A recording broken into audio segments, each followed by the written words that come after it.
नमस्कार, नवीन न्यूज में आपका स्वागत है। होली से पहले पटना में बर्ड फ्लू का खतरा बढ़ गया है। चितकोहड़ा के कौशल नगर स्थित बिहार पशु विज्ञान विश्वविद्यालय के पोल्ट्री अनुसंधान एवं प्रशिक्षण केंद्र में 6000 मुर्गियां संक्रमित पाई गई। प्रशासन ने संक्रमित केंद्र के 1 किलोमीटर दायरे को इन्फेक्शन जोन घोषित किया है, जबकि 9 किलोमीटर तक के क्षेत्र को सर्विलांस एरिया बनाया गया है। इस दायरे में अंडा, मुर्गी और चारे के प्रवेश पर रोक लगा दी गई है। पटना डीएम के आदेश पर नगर निगम क्षेत्र में मुर्गा मुर्गी के आवागमन पर भी प्रतिबंध लगाया गया है। पोल्ट्री फार्म क्षेत्र में बिना मास्क प्रवेश पर रोक लगा दी गई है। यह इलाका एयरपोर्ट के पास चितकोहरा पुल के नीचे स्थित है और घनी आबादी के कारण प्रशासन अतिरिक्त सतर्कता बरत रही है। सैनिटाइजेशन प्रमाण पत्र मिलने के बाद ही सामग्री के उपयोग की अनुमति दी जाएगी। जिला प्रशासन ने एहतियातन 2 महीने तक मुर्गा मुर्गी पालन पर रोक लगा दी है। लोगों से घबराने के बजाय सावधानी बरतने की अपील की गई है। बिहार सरकार चाहे जितनी कोशिश कर ले, निचले स्तर के अधिकारियों की मनमानी दलाली पर रोक नहीं लग पा रही है। कई ऐसे विभाग हैं जहां दलालों का बोलबाला है। अफसरों और दलालों की मिलीभगत से सरकारी सिस्टम चलता है। अब खनन विभाग को ही ले लीजिए। डिप्टी सीएम सह खनन विभाग के मंत्री विजय सिन्हा सिस्टम में सुधार की कोशिश में जुटे हैं, लेकिन जिन्हें सुधारना है और दलालों पर अंकुश लगाना है, वही दलालों के साथ खड़े हैं। हाँ तो तब है जब अफसर का ड्राइवर जब्त गाड़ी को छुड़वाता है। रेरा बिहार ने पटना ग्रीन होम्स के खिलाफ आदेश पारित किया है। बेंच ने पटना ग्रीन होम्स के प्रोजेक्ट मेट्रो वृंदावन प्रोजेक्ट में पैसा लगाए ग्राहक को सूद समेत राशि वापस करने को कहा है। इसके लिए 60 दिनों की मोहलत दी गई है। रेरा ने 13 फरवरी के आदेश में कहा कि Patna green housing private limited के प्रोजेक्ट मेट्रो वृंदावन सिटी में पैसा लगाया शुभम कुमार को 26,50,000 रुपये सूद के साथ वापस करें। इसी के साथ केस को डिस्पोज कर दिया गया। मामला पूर्वी चंपारण का है, जहां खनन विभाग में एक ड्राइवर का बोलबाला है और ड्राइवर खुद को खनन पदाधिकारी बनकर अधिकारियों को फ़ोन करता है। पकड़ी गई गाड़ियों को छुड़वा लेता है। बताया जाता है कि वो ड्राइवर जिला खनन पदाधिकारी का चालक है, लेकिन वो अफसरों को जिला खनन पदाधिकारी बनकर फ़ोन करता है। सीमांचल दौरे पर पहुंचे केंद्रीय गृह मंत्री अमित शाह के बयान से एक बार फिर बिहार की सियासत गर्मा गई है। अमित शाह ने दावा किया कि जल्द ही बिहार से घुसपैठियों को चुन चुन कर बाहर किया जाएगा। अमित शाह के इस बयान पर तेजस्वी यादव ने बड़ा पलटवार किया है और इसे बीजेपी का चुनावी स्टंट करार दिया है।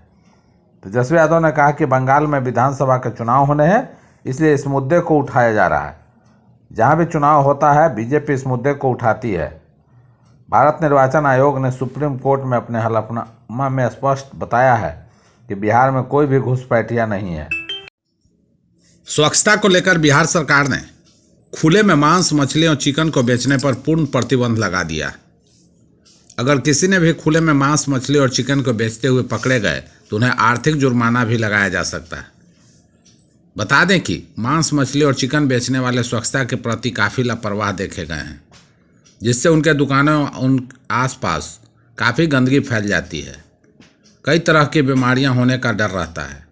देखा गया है कि मांस, मछली और चिकन बेचने वाले अधिकतर दुकानदार स्वच्छता के प्रति घोर लापरवाही बरतते हैं।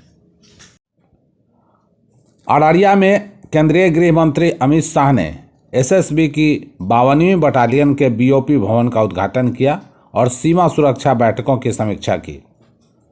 इस दौरान एसएसबी के कार्यक्रम में अमित शाह ने कहा कि इस बार बंगाल मतलब भाजपा ही होगा। बंगाल की जनता भी बंगाल सरकार से त्रस्त है, वो भी बदलाव चाह रही है। चुनाव से पहले एक भी घुसपैठिए इस बार बंगाल में नहीं आएंगे। उन्होंने कहा कि अगली बार जब हम आपके पास आएंगे तो सबसे पहले एक भी घुसपैठियों को देश से बाहर निकाल कर लाएंगे। एक तरह से अमित शाह ने यह घोषणा की है कि 2030 तक सभी घुसपैठियों को देश से बाहर निकाल दिया जाएगा। गायक पवन सिंह के राज्यसभा में एंट्री को लेकर बिहार में चर्चाओं का बाजार गर्म है। राज्यसभा चुनाव से पहले उनके नाम को लेकर कई कयास लगाए जा रहे हैं। इस बीच गायक पवन सिंह ने दिल्ली में भारतीय जनता पार्टी के राष्ट्रीय अध्यक्ष नितिन नवीन से अहम मुलाकात की है, जिससे उनके राज्यसभा में जाने की चर्चा और तेज हो गई है। मुलाकात के बाद पवन सिंह ने कहा कि मैंने सिर्फ भैया से आशीर्वाद ली है, शिष्टाचार मुलाकात हुई है, बहुत अच्छा लगा है। बता दें कि बिहार से राज्यसभा की 5 सीटों पर चुनाव होने हैं। पवन सिंह के नाम को लेकर लंबे समय से कयास लगाया जा रहा है कि बीजेपी उन्हें राज्यसभा का टिकट दे सकती है। बिहार विधान परिषद में एक बयान को लेकर सियासी घमासान तेज हो गया है। राजद के एमएलसी सुनील कुमार सिंह के द्वारा दिए गए कथित बयान ने सत्ता पक्ष और विपक्ष के बीच तीखी बहस को जन्म दे दिया। सुनील कुमार सिंह ने कहा था कि सदन की कार्रवाई के अंतिम दिन ऑर्डर से शराब मंगवाएंगे। उनके इस बयान को लेकर राजनीतिक हलकों में काफ़ी प्रतिक्रिया देखने को मिली। इस पर जनता दल यूनाइटेड के एमएलसी नीरज कुमार ने कड़ी आपत्ति जताई। उन्होंने कहा कि इस तरह का बयान न केवल गैर जिम्मेदाराना है बल्कि सदन की गरिमा के खिलाफ भी है। नीरज कुमार ने तर्क दिया कि एक जनप्रतिनिधि जब शपथ लेता है तो वह संविधान और लोकतांत्रिक मूल्यों के प्रति निष्ठा की शपथ लेता है। ऐसे में सार्वजनिक मंच से इस प्रकार की टिप्पणी करना अनुचित है। उन्होंने यह भी कहा कि धारा 30 के तहत इस तरह के बयान पर 5 से 10 साल तक की सजा का प्रावधान हो सकता है। उनके अनुसार जनप्रतिनिधियों को अपने शब्दों का चयन बेहद सावधानी से करना चाहिए, क्योंकि उनके बयान का व्यापक सामाजिक और राजनीतिक प्रभाव पड़ता है। राज्यसभा चुनाव को लेकर बिहार में महागठबंधन की सरगर्मियां तेज हो गई है। विधानसभा स्थित अपने चैम्बर में तेजस्वी यादव लगातार गठबंधन के सभी घटक दलों के नेताओं और विधायकों से मुलाकात कर रहे हैं। सूत्रों के माने तो तेजस्वी यादव सहयोगी दलों के साथ मिलाकर राज्यसभा चुनाव के लिए उम्मीदवार उतारने की रणनीति पर काम कर रहे हैं और महागठबंधन के संख्या बल का भी आकलन कर रहे हैं ताकि साझा उम्मीदवार के पक्ष में मजबूत स्थिति बनाई जा सके। बैठक में कांग्रेस और वाम दलों के विधायकों से भी चर्चा की जा रही है। प्रारंभिक संकेतों के अनुसार महागठबंधन की ओर से साझा उम्मीदवार उतारने पर सहमति बनती दिखाई दे रही है। राज्यसभा चुनाव को लेकर ओवैसी की पार्टी के प्रदेश अध्यक्ष अख्तरुल ईमान ने भी तेजस्वी यादव से मुलाकात की है।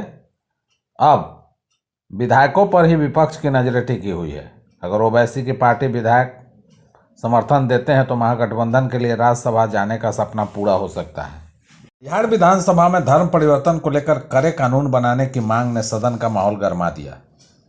ध्यानाकर्षण प्रस्ताव के माध्यम से सत्ता पक्ष के विधायकों ने इस मुद्दे को उठाया, जिनमें मैथिली ठाकुर, मिथिलेश तिवारी, वीरेंद्र कुमार, जनक सिंह, संजय कुमार सिंह, जीवेश कुमार, तारकेश्वर प्रसाद और बैजनाथ प्रसाद जैसे प्रमुख नाम शामिल थे।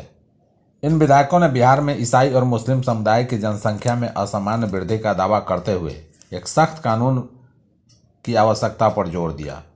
उनका तर्क था कि उत्तर प्रदेश, मध्य प्रदेश, उत्तराखंड, गुजरात जैसे कई राज्यों में पहले से ऐसे कानून लागू हैं जिनमें धोखाधड़ी, बाल विवाह और प्रलोभन के माध्यम से धर्म परिवर्तन के विरुद्ध 1 से 20 साल तक की सजा का प्रावधान है। इन आरोपों और मांगों पर विपक्ष ने कड़ी आपत्ति जताई। राजद विधायक आलोक मेहता ने सत्ता पक्ष द्वारा सदन में गलत तथ्य प्रस्तुत करने का आरोप लगाते हुए पुरजोर विरोध किया। वहीं कांग्रेस विधायक मनोज विश्वास ने धर्मांतरण के पीछे की वास्तविक परिस्थितियों पर ध्यान केंद्रित करने की बात कही। उन्होंने तर्क दिया कि गरीब और पिछड़े लोगों को सरकारी योजनाओं का लाभ न मिलने और उन्हें समाज में सम्मान न मिलने की स्थिति में ही ऐसा हो रहा है। इस परिस्थिति को दूर करने की आवश्यकता है।